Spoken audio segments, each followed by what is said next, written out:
Besimtarët e vërtet gjithmonë e kanë objektiv që Allahu dhe i dërguari i tij të jenë të kënaqur me ta, pavarësisht të reagimeve që mund vinë prej të tjerëve, nga se njerëzit çdo herë do të jenë të kënaqur, do të jenë të pakënaqur me ty.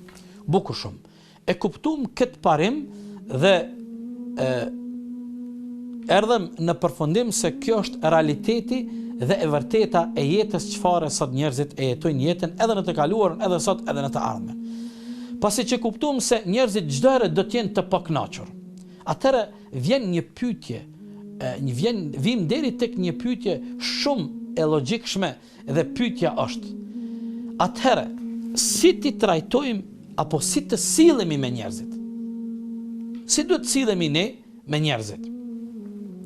Kësaj pyetje i përgjigjet Kurani.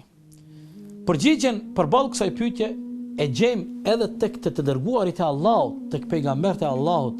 Allahu qoftë i kënaqur me gjithë ata. Kurani dhe pejgamberët e Allahut na mësojnë se ne duhet të sillemi me njerëzit në këtë formë. Ne duhet t'u zgjasim dorën njerëzve dhe të provojmë ata t'i ofrojmë tek Allahu i Madhëshëm.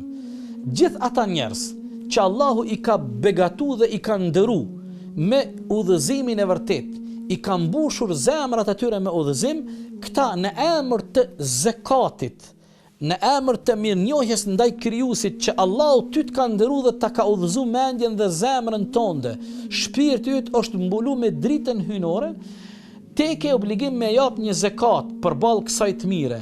Dhe zekati i kësaj të mire është që ti do të bën përpjekje me ja u zgjat dorën atyre njerëzve që janë larg nga udhëzimi.